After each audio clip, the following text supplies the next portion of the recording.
안녕하세요, 인베스트 친구들. 선생님과 이제 문법의 끝에서 또 이렇게 만나게 되었습니다. 우리 친구들의 완벽한 국어 실력을 위해서 선생님과 여러분들이 문법에 대한 내용을 만나도록 하려고 이 열심히 강좌를 준비한 내용이거든요. 개념어의 끝에서 선생님을 본 친구들도 있을 거고, 저 개념어의 끝은 안 들었는데요. 문법의 끝만 들을 건데요 하는 학생들도 있을 겁니다. 어찌되었든지 이제 선생님하고요. 중학국어에서 완벽한 정리를 도울 수 있는 강좌들을 선생님이 이렇게 하나하나 채워나가고 있는 중입니다. 여러분들과 문법 제대로 한번 잡아서요. 이제 문법에 대한 어려움은 탈탈탈 털어드리려고 합니다. 총 20강으로 구성이 되어 있고요. 이 강좌가 어떻게 만들어져 있는지는 선생님이 강좌 소개에서 설명을 해드렸으니까요. 강좌 소개를 좀 보고 와주시면 될 것 같아요. 이제 본격적인 내용으로 들어가서요. 문법을 하나하나 차근차근 한번 잡아나가 보도록 하겠습니다. 중학교 문법 어렵죠? 근데 어려운데 시험 때만 그때그때 공부해서 간신히 여러분들이 해나가가지고 시험은 어떻게 봐. 근데 학년이 올라가면 귀신같이 까먹어요. 나 1학년 때 이거 배웠어? 2학년 때 이거 배웠나? 이러면서 어려워하시고 자꾸 잊어버리세요. 근데 돌아서면 잊어버려도 되는 게 문법이 아니에요. 여러분들이 중학교 1학년부터 3학년 때까지 배운 이 문법을 그대로 끌고 고등학교로 가셔야 돼요. 그래야 고등학교 때 나오는 문법의 기초를 탄탄히 해서 문법 부분에 대한 수능 문제나 어려운 문제들도 자신 있게 풀 수가 있거든요. 그러기 위해 여러분들은 지금부터 문법 실력을 잘 쌓으셔야 합니다. 일단 문법의 끝이라는 이 강좌에서 여러분들이 꼭 준비하셔야 될 것은 교재 준비를 하셔야 합니다. 선생님이 진짜 오랜 시일에 걸려서 열심히 아주 성의껏 만든 자료들로 교재를 만들게 되었습니다. 우리 친구들은 교재를 구입하셔서요. 선생님과 함께 문법의 끝 차근차근 수업 들으면서 이제 문법은 어렵지 않다라는 자신감 가질 수 있도록 노력할게요. 자, 이제 그럼 본격적인 1강이니까요. 잔소리는 그만하고 바로 수업으로 들어가 보도록 하겠습니다. 문법의 끝 첫 번째 1강에서는요. 언어의 특성과 기능에 대해 함께 잡아보려고 합니다. 그럼 일단 먼저 첫 번째 들어갈 코너부터 살펴볼까요? 자, 일단 문법의 끝에 첫 번째 코너는요. 답답해요 유쌤이라는 코너예요. 선생님이 Q&A 게시판에서 우리 학생들의 질문을 받다 보면 이 문법 파트의 질문이 가장 많은데요.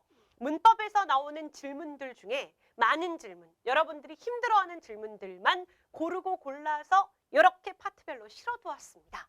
첫 번째, 언어의 특성과 기능을 공부할 때 여러분들이 힘들어하는 질문이 바로 이 질문들이었어요.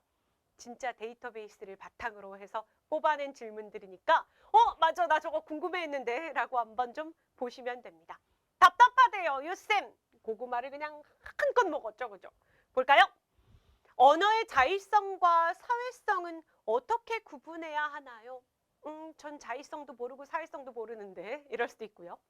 언어의 특성 여러 가지가 동시에 쓰이면 안 되나요? 이런 질문도 하고요.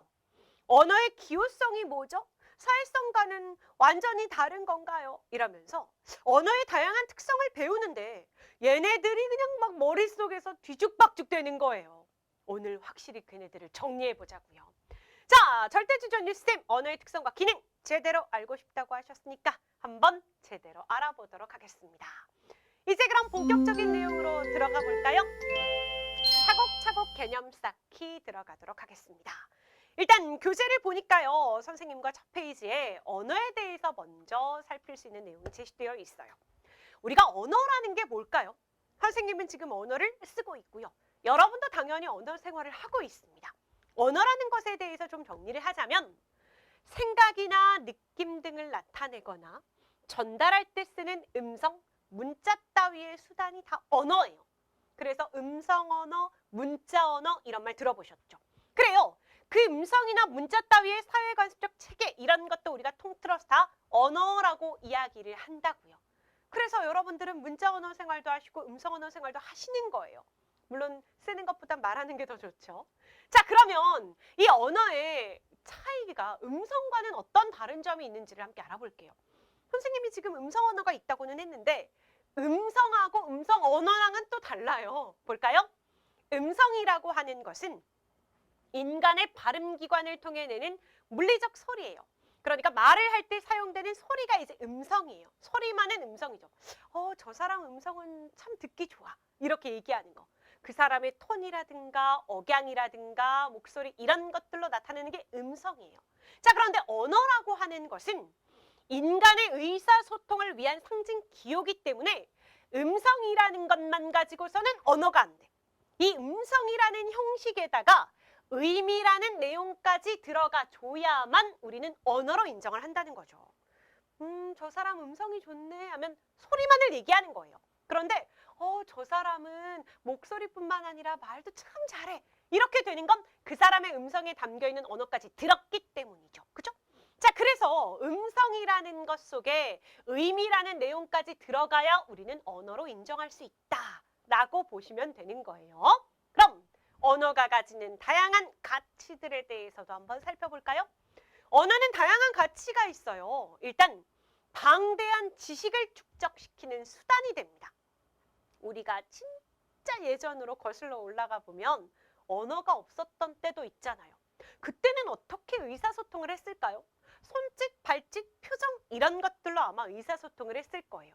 하지만 이것만으로는 한계가 많았겠죠. 언어가 생긴 이후에 문명은 놀라운 속도로 발전할 수 있었어요. 언어는 방대한 지식을 축적할 수 있는 수단이 되거든요. 그리고 언어는 사회를 유지하고 발전도 시켰고요. 언어는 문화를 계승하고 발전시키는 원동력이 되기도 했고요. 또 언어는 인간의 생각과 감정을 전달하기 때문에 의사소통을 좀 더 풍부하게 할 수 있도록 해주는 것도 바로 언어가 가진 가치라고 할 수 있습니다. 언어 생활을 했기 때문에 인간은 이렇게나 놀라운 속도로 발전하고 발달할 수 있었다는 거죠. 자, 그러면 이 언어와 사고, 사회, 문화와의 관계는 어떤가? 이것도 좀 가볍게 볼게요. 언어와 사고는 밀접한 관계를 가지고 있어요. 우리의 생각이요. 사회 구성원들은 언어를 통해서 의사소통을 하게 돼요. 그래서 언어에는 그 사회 모습이 반영되어 있습니다. 언어는 그 자체로 문화적 산물이라고도 할 수 있고요. 언어는 문화와 뗄래야 뗄 수 없는, 떼래야 뗄 수 없는 불가분의 관계다라고 얘기해요. 대부분의 문화적 산물들은 언어를 도구로 해서 축적되고 후대에 전승이 되기 때문에 여러분들이 지금 배우는 고전 문학 작품들도요. 처음엔 입에서 입으로 전해진 구비문학 수준에서는 우리가 어떤 내용들이 있었는지 구체적으로 알기 어려워요. 입에서 입으로 전해지다 보니까 그 형태가 어떤 것이었는지 알기 어렵잖아요. 근데 그 입에서 입으로 전해오던 구비문학들이 나중에 언어가 생기고 나서 기록된 것을 보면서 아, 옛날 선조들은 이런 생각을 했구나. 옛날엔 이런 문화가 있었네 라는 걸 알게 된다는 거죠. 그래서 우리는 이 언어라고 하는 것이 사고와 사회와 문화와 진짜 깊은 관련을 맺고 있기 때문에 언어를 배운다는 것은 그 나라의 문화도 배우는 것, 그 사람이 살고 있는 사회에 대해서도 알게 되는 것, 그 사람의 생각도 알게 되는 이런 다양한 계기를 마련할 수 있는 겁니다. 자, 이제 그러면 본격적으로 선생님과 여러분들이 꼭 알아야 하는 언어의 특성에 대한 이야기로 넘어가 볼게요. 우리가 이제 중학과정의 문법 내용에서 가장 기초와 기본이 되는 것이 언어의 특성입니다. 중학교 1학년 과정에 나오게 되는 내용인데요. 언어의 특성 하나하나 지금부터 차근차근 설명해 드릴 테니까 헷갈리지 않게 잘 기억 좀 해두세요. 일단 언어의 특성이라는 건 언어가 가지고 있는 그것만의 독특한 성질을 말하는 거예요. 그래서 첫 번째로 기호성 이렇게 얘기합니다. 기호성이라는 건 언어는 일정한 말소리 또는 문자와 의미의 결합으로 이루어진 기호다라는 얘기예요. 자, 우리가 나무라고 얘기하면 머릿속에 다들 여러분들이 나무 그림을 떠올리실 거라고요. 그렇죠? 내가 나무 했을 때 여러분들이 나무를 생각해야 되는데 바다를 생각하는 학생은 없을 거라고요. 자, 지금 나무라고 하는 이 말소리를 듣고서 여러분들은 아, 나무는 이렇게 생겼지 하고 떠올리는 건 그 말소리에는 어떤 의미가 결합되어 담겨있기 때문이야. 그게 바로 기호성이에요. 우리가 얘를 말소리로 내지 않고 선생님이 여기다 나무라고 썼다 하더라도 이걸 보고 이걸 떠올리는 것 자체가 언어가 이렇게 된 기호성을 담고 있기 때문이다라는 거죠. 자, 지금 밑에도요. 차가 막 가다가 요 표지판을 봤어요. 그리고 나서 이렇게 멈췄단 말이에요. 아, 이 의미에는 멈추라는 의미가 담겨 있구나. 이 기호에는 멈추라는 의미가 담겨 있구나라는 걸 알아차렸기 때문에 멈췄겠죠. 이게 바로 언어가 가지는 기호성입니다. 언어라는 것은 일정한 말소리 또는 문자와 그 의미가 결합으로 이루어져 있는 기호다라는 거예요. 이게 기호성입니다.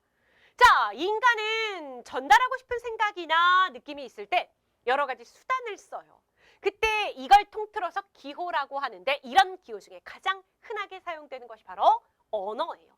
자, 우린 별을 언어로 표현하고 싶다면 별이라고 소리를 내거나 별이라는 글자로 전달을 하죠. 이게 바로 언어의 기호성이라고요. 아시겠죠? 자, 그러면 두 번째 특성, 많이들 헷갈려하는 사회성으로 넘어가 봅니다. 언어의 사회성은 진짜 특성 중에서 제일 중요하다고 해도 과언이 아닌데요. 얘는 언어라는 것은 그 언어를 사용하는 사람들끼리의 사회적 약속이에요, 약속. 그래서 한 개인에 의해서 쉽게 바꾸거나 변화될 수가 없다는 거죠. 그게 언어의 사회성이에요. 사회성 하면 여러분들은 머릿속에 약속이라는 단어를 떠올리셔야 된다고요. 자, 여기 사회성에 대한 내용을 좀 자세히 살필게요. 사람들 사이의 언어적 약속을 무시하게 되면 의사소통을 제대로 할 수가 없어요. 자, 예를 들어서 선생님이 지금 전자칠판에다가 이렇게 여러분들 보라고 내용을 띄우기도 하고 글을 쓰기도 합니다. 선생님이 이렇게 말합니다. 자, 전자칠판에 쓴 내용을 보세요. 이렇게 말해야 되는데 내가 집에 가서 나 전자칠판이란 말 쓰기 싫은데 전자칠판이란 말 대신에 침대라고 불러야겠다. 나 혼자 일해놓고 수업 시간에 와서 자, 여러분 침대에다 쓴 것 좀 보세요. 그럼 여러분들은 나를 선생님 왜 저러지? 뭐 잘못 먹었나? 어떻게 수업 들으면 안 될 것 같아. 뭐 이렇게 될 거 아니에요. 일정한 약속이 있어요. 언어라는 건. 그렇기 때문에 그걸 내가 마음대로 바꿔 써서는 안 된다는 거죠. 그게 바로 언어의 사회성이에요. 우리 사회에서는 책상이라는 대상을 책상이라고 말하기로 약속을 했죠? 그럼 그걸 지켜야 돼요. 내가 책상이 싫다고 의자라고 부르면 안 되죠, 책상을. 공책을 침대라고 부르면 다른 사람이 그 의미를 이해할 수 없겠죠? 이것도 다 사회성에 관련된 내용입니다. 자, 그 다음 세 번째는 자의성이라는 게 있어요. 조금 어려운 개념. 그래서 학생들 중에는 이 자의성에 대해서도 질문을 많이 하는데요. 자의성이라는 건 뭐냐면 언어의 의미와 그 뜻하고요. 말소리는요. 필연적으로 결합된 게 아니란 뜻이에요. 필연적이 뭐야 또 막 이러시는데 필연적이라는 건 우연적의 반대예요. 꼭 그럴 수밖에 없다 이거야. 근데 언어와 언어의 말소리랑 의미랑은요. 꼭 그럴 수밖에 없는 이유가 있는 건 아니래요. 그러니까 다시 말하면 언어의 의미와 말소리는 우연적으로 결합했다. 이렇게 얘기해도 돼요. 필연적이 아니라니까. 자, 그러면 내용을 볼게요. 우리나라에서는 꽃이라고 부르는 것을 미국에서는 플라워라고 얘기하죠. 그쵸? 플라워라고 해요. 자, 우리는 꽃이라고 하는데 걔네는 플라워라고 한단 말이야. 그러면 왜 우리랑 걔네랑 달라요? 그 대상을요. 꼭 그렇게 불러야만 하는 특정한 이유가 있었던 건 아니란 얘기예요. 태초부터 얘는 꼭 꽃이라고 해야 돼. 옛날 선조 때부터 얘는 꼭 꽃이라고 불러야만 해. 이건 아니에요. 그냥 어떻게 하다 보니까 꽃이라고 우리는 부르게 된 거고 미국에서는 얘를 플라워라고 부르게 된 거예요. 이게 바로 언어의 의미와 말소리는 필연적으로 결합한 게 아니라는 걸 보여주는 거죠. 중국에서는 화라고 해요. 화. 영어로 중국어는 다 한자를 기반으로 하고 있으니까 꽃화자를 써서 화라고 하고요. 일본에서는 요거 하나라고 하고요. 독일로 넘어가면 이건 뭐 블루메 뭐 이렇게도 얘기하고요. 프랑스어로 넘어가면 이걸 갖다 플러 뭐 이렇게도 얘기한다는 거죠. 똑같은 대상인데 부르는 말이 다 다르다고요. 이게 언어의 자의성이에요. 아셨죠? 자, 아까 말한 대로 이거 칠판이에요. 칠판. 전자칠판이긴 하지만 칠판이야. 자, 어쨌든 우리는 이걸 갖다가 전자로 이렇게 해가지고 만든 칠판이니까 전자칠판으로 부르기로 뭐 이렇게 하자. 이렇게 된 거예요. 얘가 옛날부터 이렇게 전자칠판을 꼭 전자칠판으로 불러야 한다. 이런 것이 법칙처럼 있었던 건 아니라는 겁니다. 그게 자의성이에요. 자, 그 다음은 이제 역사성 넘어갈게요. 역사성이라는 건 언어는 시간이 흐르면서 새로운 말이 생길 수도 있고요. 소리나 의미가 변할 수도 있고요. 또는 예전에 쓰던 말이 사라지기도 합니다. 그래서 새롭게 생겨나는 걸 이제 신생 이렇게도 얘기하고요. 얘가 변하는 걸 성장 이렇게도 얘기하고요. 얘가 없어지는 걸 소멸 이렇게도 얘기합니다. 자, 보니까요. 인터넷, 스마트폰 이런 말들은 세 마리 등장한 거야. 솔직히 말하면 선생님 초등학교 때, 중학교 때 인터넷이나 스마트폰이 없었어요. 그쵸? 선생님 당연히 없었죠. 이런 말이 생길 거라는 것도 몰랐어. 시간이 지나다 보니까 생긴 거야. 그리고 어여쁘다라는 말의 뜻이 불쌍하다에서 예쁘다로 바뀌었어요. 우리가 훈민정음 서문에 보면 세종대왕이 백성을 어여삐 여겨 이 훈민정음을 만들었다 이런 표현이 있거든요. 근데 어여쁘다라는 말을 요즘 들었을 때 너 어여쁘다 이러면 나 예뻐? 막 이럴 거 아니에요. 근데 옛날엔 이게 불쌍히 여긴다는 뜻이거든요. 그래서 이렇게 뜻이 달라지기도 하고요. 시간이 흐르면서 예전에 사용되던 말이 사라지기도 합니다. 옛날에 선생님이 어렸을 때 고등학교 때 디스켓이라는 게 있었어요. 이런 말 하면서 자꾸 내 나이가 나올 것 같아가지고 움찔움찔 하는데 옛날 컴퓨터에는 디스켓이라는 게 있었어. 솔직히 말하면 대학생 때도 있었어. 근데 이 디스켓이라는 게 요만한 크기로 되어 있어서 거기다 문서 같은 걸 저장해가지고 컴퓨터에 넣고 하는 게 있었거든요. 플로피 디스켓 뭐 이런 거. 지금 알아 그 단어? 처음 들었잖아. 몰랐잖아. 없어져요. 이렇게 소멸되기도 한다는 거예요. 언어라는 건 시간이 흐르면서 변하게 된다. 그게 언어의 역사성이다. 이렇게 기억하시면 됩니다. 자, 그 다음 다섯 번째는 규칙성 넘어갑니다. 규칙성이라는 것은요. 언어가 정확한 의미를 전달하려면 그 언어의 규칙에 맞도록 써야 한다는 거죠. 보니까요. 어제 비가 올 거야. 뭐야 이게. 어제라며. 근데 비가 올 거라니. 지금 보니까 문장이 굉장히 어색하죠. 시제를 일치하지 않게 썼기 때문이에요. 우리가 영어 공부할 때도 시제 일치를 꼭 맞게 해야 한다 이런 표현 배워보셔서 잘 아시죠? 말 그대로요. 내일 비가 올 거야? 아니면 어제 비가 왔었어? 이렇게 해야 자연스럽잖아요. 우리 정확한 의미를 전달하려면 그 언어 규칙에 맞아야 해요. 또 나는 내일 학교에 갔었다. 역시 틀린 문장이에요. 비문, 문법에 맞지 않는다는 얘기예요. 밥이 먹다. 이것도 문법 체계상 맞지 않아요. 밥을 먹다라고 해야지 밥이 뭘 먹어. 그렇잖아요. 그래서 문법에 맞게끔, 규칙에 맞게끔 써줘야 한다. 이걸 우리가 규칙성 이렇게 얘기합니다. 우리는요. 주어, 목적어, 서술어 순으로 써야 하는 게 우리말의 규칙이에요. 나는 밥을 먹다. 이렇게. 근데 영어는 규칙이 우리랑 다르죠. 주어 나오고 서술어 나오고 그 다음 목적어가 나와요. 그건 걔네 나라 문법이에요. 다시 말하면 우리와는 다른 언어 체계가 가지고 있는 또 하나의 규칙인 거라고요. 그래서 이렇게 언어는 각 언어마다 규칙이 있다. 그것이 바로 규칙성이다라고 이야기하는 겁니다. 자, 그 다음은 여섯 번째, 창조성으로 넘어갑니다. 창조성은 간혹 가다가 역사성하고 헷갈려하는 학생들이 있는데요. 창조성이 사람들은 습득한 언어 지식을 바탕으로 새로운 단어와 문장을 무한히 만들어낼 수 있다고. 근데 아까 역사성에서도 뭐 신생이라고 해서 선생님이 새로운 새말들이 생겨난다 그랬었잖아요. 그거는 이제 시간이 흐르면서 없던 대상이 생겨나니까 그 대상을 가리키는 말도 생겨났다는 뜻이거든요. 근데 이 창조성이라는 건 뭐냐면 쫄면과 순대 같은 걸 합쳐가지고 쫄순이라는 말을 새롭게 만들어낸다거나 꽃이 피었다라는 문장에서 꽃이 활짝 피었다, 예쁜 꽃이 활짝 피었다 이렇게 새로운 문장 만들어내는 것. 이런 게 창조성이에요. 앵무새는 꽃이라는 단어를 그대로 따라하기만 할 뿐이지 그 말을 이용해서 다른 문장을 만들진 못하죠. 그런데 우리 아기 때, 말 배울 때를 생각해 보세요. 처음 여러분들이 했던 단어가 뭘까요? 엄마예요, 엄마.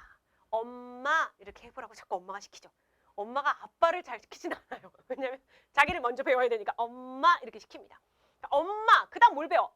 맘마를 배워요. 먹고 살아야 되니까. 그쵸? 맘마 해봐. 맘마, 맘마 이렇게 해보라고 막 시켜요. 그런 다음에 이제 주세요 뭐 이런 단어를 시킨단 말이야. 그럼 아이가 그런 단어를 배워가지고 사람이다 보니까 동물과는 다른 뛰어난 지능을 가지고 있어서 얘네를 조합해가지고 단어를 만드는 거야. 엄마, 맘마 주세요. 뭐 이런 식으로 만들어서 문장을 형성해 쓰는 거예요. 그게 바로 언어가 가지는 창조성이다라고 이야기하는 거예요. 아셨죠? 이게 창조성입니다.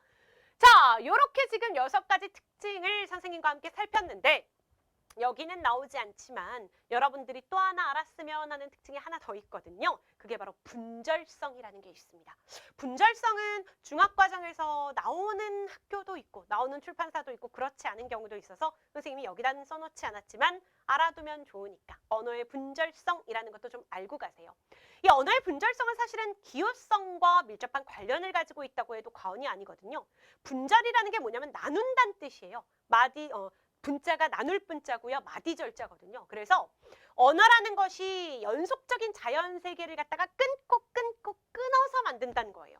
그래서 우리가 언어 배울 때도 뭐 단어와 단어를 끊고요. 자음과 모음을 끊죠. 그래서 이런 걸 분절성 이렇게 얘기합니다.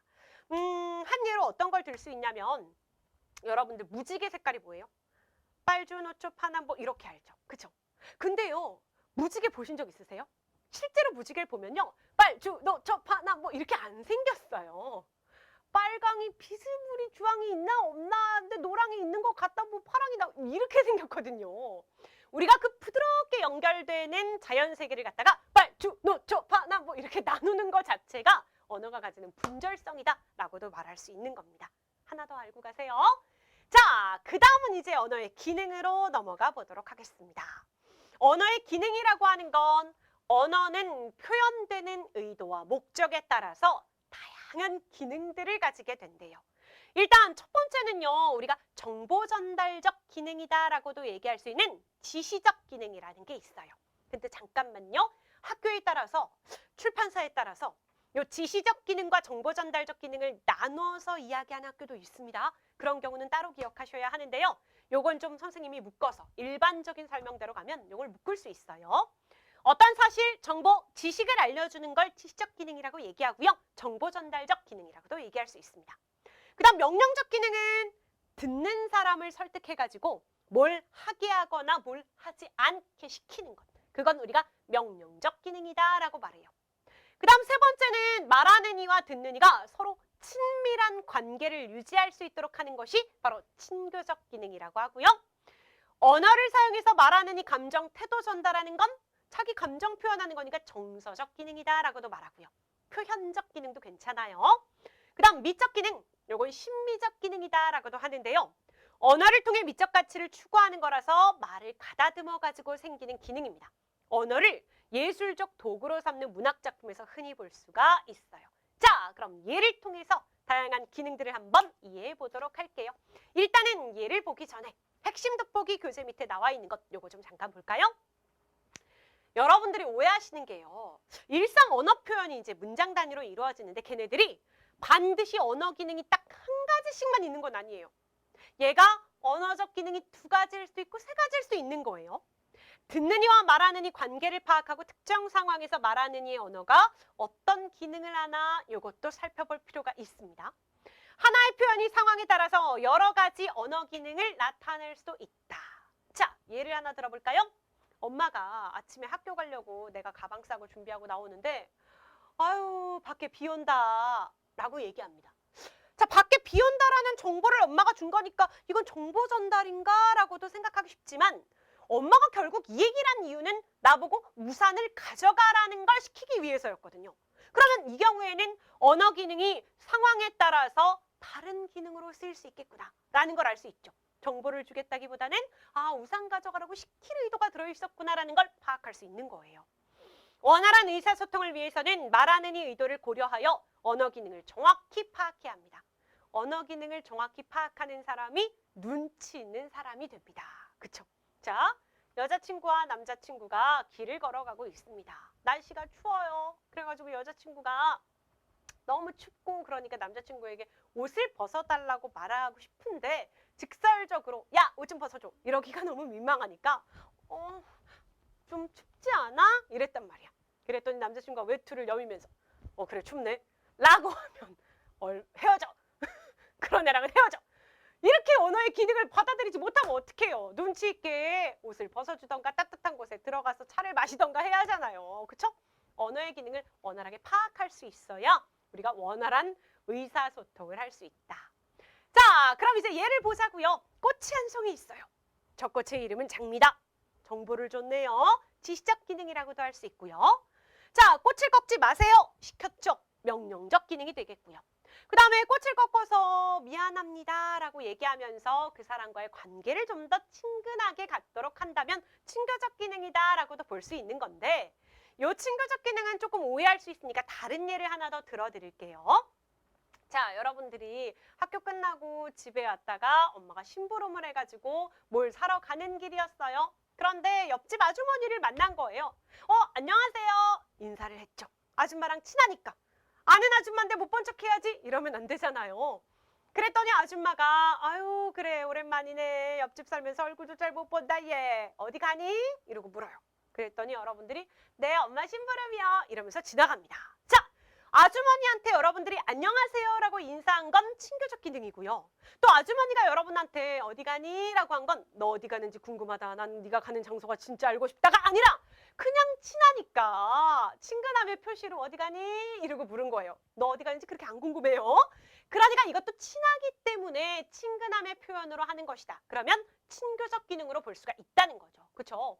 그 다음에 와 정말 아름답다라고 하면 요건 우리가 정서적 기능으로 보고요. 한 송이 꽃을 닮은 그대여. 그대의 얼굴이 걸음마다 피었네. 손발 오그라들지만 이런 건 우리가 문학적 표현으로도 가능한 심미적 기능이다라고도 볼 수 있는 겁니다. 아셨죠? 이렇게 언어의 기능이 다양하구나. 다양한 언어의 기능을 예로 다시 한번 이해해 보시면 좋을 것 같네요. 그쵸? 자, 그러면 유쌤의 시원한 답변으로 넘어가도록 할게요. 여러분들은 거기 교재 페이지를 쭉 넘기셔서요. 4페이지 보세요. 아까 선생님이 여러분들이 답답하게 고구마 먹었던 질문들 하나하나 풀이해 드릴게요. 일단 언어의 자율성과 사회성 어떻게 구분하죠? 라고 얘기했을 때 우리가 언어의 자율성은 언어의 말소리와 의미 사이에 필연적 관계가 없다는 걸 보여준다고 했었죠. 그리고 사회성은 언어를 사용하는 사람들끼리의 약속이니까 한 개인이 마음대로 바꿔 쓸 수 없다라고 얘기했던 거예요. 그래서 하나의 대상을 각기 나라에서 다르게 표현한다. 그럼 자율성이야. 근데 얘를 이렇게 부르기로 약속했다. 이러면 사회성이 되는 겁니다. 그 다음 두 번째 문제입니다. 언어 특성 여러 가지가 동시에 쓰이면 안 되나요? 동시에 쓰일 수 있다고 아까 얘기했었죠. 언어의 기호성 안에는 자의성, 사회성, 역사성 다 포함되어 있으니까요. 우리는 언어의 특성 여러 가지가 동시에 쓰일 수 있다. 언어라는 것이 그런 게 다 녹아 있는 거니까. 그 다음 세 번째는 언어의 기호성이 뭔가요? 사회성과는 다른가요? 라고 했었는데요. 아까 사회성은 선생님이 약속이라 그랬잖아요. 기호성 안에 들어가는 하나의 특성이긴 해요, 얘가. 그래서 기호라는 건 생각을 전달하는 하나의 표현 수단이잖아요. 생각을 전달할 수 있다는 점에서 언어는 기호성을 가지는 거고요. 이미 부르기로 약속한 언어를 다른 말로 바꿔 부를 수가 없어요. 꼭 그렇게 불러야 한다고요. 그게 바로 사회성이다. 이렇게 구분 지으시면 되겠습니다. 자, 이제 그러면 선생님하고요. 우리 친구들과 문제를 풀면서 만점의 주인공이 한번 되어보도록 할까요? 문제풀이 가겠습니다. 1번 보세요. 언어에 대한 설명으로 적절하지 않은 것 찾으래요. 생각이나 느낌을 나타내거나 전달하는 데 쓰는 음성, 문자 따위의 수단이 언어라 그랬죠. 그죠? 인간의 의사소통을 위한 상징 기호가 언어라 그랬어요. 근데 음성이라는 내용과 의미라는 형식을 가진다? 뭔가 바뀐 것 같지 않아? 그죠? 음성이 형식이고요. 그 안에 담기는 의미가 내용인 거잖아요. 그래서 틀린 거 3번 챙기셔야 맞아요. 4번은 사회를 유지하고 발전시킨다는 것도 맞고요. 문화적 산물을 축적시키고 후대에 전승한다는 것도 언어가 가진 특징이 맞죠. 그래서 정답 3번 하셔야 맞습니다. 그 다음 2번 갈게요. 여기는 보기 문장과 관련 있는 언어 특성으로 올바른 것. 아까 제가 힌트 많이 드렸는데 우리가 뭐를 뜻하는 우리말은 어미모자잖아요. 한자가. 그래서 어머니라고 해요. 근데 영어로는 이걸 mother이라고 얘기하고요. 독일어로 가면 이게 mutter라고도 합니다. 자, 이렇게 똑같은 대상을 가리키는 말인데 다 달라요, 소리가. 왜? 언어는 그걸 부르는 형식과 의미 사이에 필연적 관계가 없기 때문에 나라별로 그냥 자기네들끼리 어떻게 하다 보니까 걔를 그렇게 부르게 된 거야. 이게 자의성이라고. 그래서 요거와 관련 있는 언어 특성 찾으라면 언어의 자의성 챙기셔야 맞는 거죠. 그 다음 3번 가세요. 우리 언어의 특성에 대한 설명이 올바르지 않은 것 찾아볼게요. 기호성, 언어는 일정한 말소리 또는 문자와 의미의 결합으로 이루어진 기호다. 맞죠? 언어의 의미와 말소리는 필연적으로 결합한 게 아니다. 자의성이에요. 자, 언어는 시간이 흐름에 따라 새로운 말이 생긴다. 내가 시간이 흐르면서 새 말 생기는 건 역사성이라 그랬잖아. 그래서 틀린 거 3번이죠. 언어는 그 언어 사용하는 사람들끼리 약속, 사회성이고요. 언어가 정확한 의미를 전달하기 위해서는 그 언어의 규칙에 맞아야 한다는 거 규칙성입니다. 정답 3번 하셔야 맞아요. 자, 이렇게 해서 선생님하고 우리 친구들과 첫 번째 시간 우리 언어가 가지는 다양한 특성과 기능에 대해서 함께 알아보았습니다. 복습 꼼꼼하게 챙기셔야 하고요. 우린 다음 시간 두 번째 시간에서 만나도록 할게요.